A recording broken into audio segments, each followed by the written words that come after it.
હું જરાક શરૂઆત કરીએ ભાવનગરથી। ભાવનગરમાં સર્ટી હોસ્પિટલમાં મોટી કાર્યવાહી કરવામાં આવી છે। રેગિંગ મામલે આરોગ્ય મંત્રી પ્રફુલ્લ પાનસેરે લાલ આંખ છે। રેગિંગ અને સ્વાસ્થ્ય સાથે ચેડા સાંખી નહીં લેવાય। ઓર્થોપેડિક વિભાગના HOD doctor Vinod Gautam suspend કરી દેવાયા છે। ડોક્ટર અશોક વાળા તબીબી અધિક્ષકના ચાર્જમાંથી મુક્ત કરી દેવાયા છે। ડોક્ટર કેરવી દેસાઈને પણ તબીબી અધિક્ષકનો વધારાનો હવાલો સોંપી દેવાયો છે। ડોક્ટર પિનાકિન વોરાની કરાર આધારિત સેવાઓ સમાપ્ત કરી દેવાઈ છે। એડિશનલ ડીન ડોક્ટર અમિત પરમારને ચાર્જ મુક્ત કર્યા છે। Nodal officer doctor Samir Shah પણ ચાર્જમાંથી મુક્ત કરવામાં આવેલા છે। મામલો જે છે એ કહેવાય રહ્યું છે કે રેગિંગનો છે।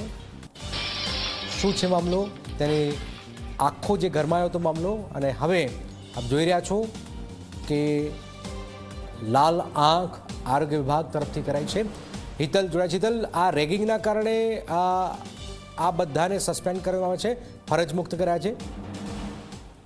જી જનક, ચોક્કસ એવું કહી શકાય કે થોડા સમય પહેલા ભાવનગર માં હોસ્પિટલ અને મેડિકલ કોલેજમાં રેગિંગની ઘટના બની હતી અને ખૂબ વિવાદ પણ ઉભો થયો હતો। સ્વાભાવિક છે કે એ વખતે તપાસ સમિતિને જવાબદારી સોંપાઈ હતી અને એનો રિપોર્ટ પણ આવ્યો હતો। સ્વાભાવિક છે કે આજે ભાવનગરની આ હોસ્પિટલ અને એના અનુસંધાને ભાવનગરની સાથે પ્રફુલ્લ પાનસેરિયા વિડીયો કોન્ફરન્સથી સુરતથી જોડાયા હતા અને એમાં જે પ્રકારની ક્યાંક ને ક્યાંક રેગિંગની ઘટના અને હોસ્પિટલ સાથે સંકળાયેલી અને મેડિકલ કોલેજ સાથે સંકળાયેલી કેટલીક ગેરરીતિઓ પણ સામે આવી હોવાની જાણકારી મળી રહી છે અને તેના ત્યારબાદ જ રાજ્યના આરોગ્ય મંત્રી પ્રફુલ્લ પાનસેરિયાએ આક્રમકતાથી પગલાં ભર્યા છે। સ્વાભાવિક છે કે કેટલાકને સસ્પેન્ડ કરવાનો નિર્ણય લીધો છે, જ્યારે વધારાનો ચાર્જ હતો એ પણ પરત કરવાનો નિર્ણય લેવાયો છે। સર્ટી હોસ્પિટલના તબીબી નિરીક્ષક તરીકે ડોક્ટર કેવી દેસાઈને વધારાનો ચાર્જ સોંપવામાં આવ્યો છે અને જે ચાર્જ હતો એ ચાર્જ મુક્ત કરવામાં આવ્યા છે। ત્યારે એ ઉપરાંત જોવા જઈએ તો ઓર્થોપેડિક વિભાગના વડા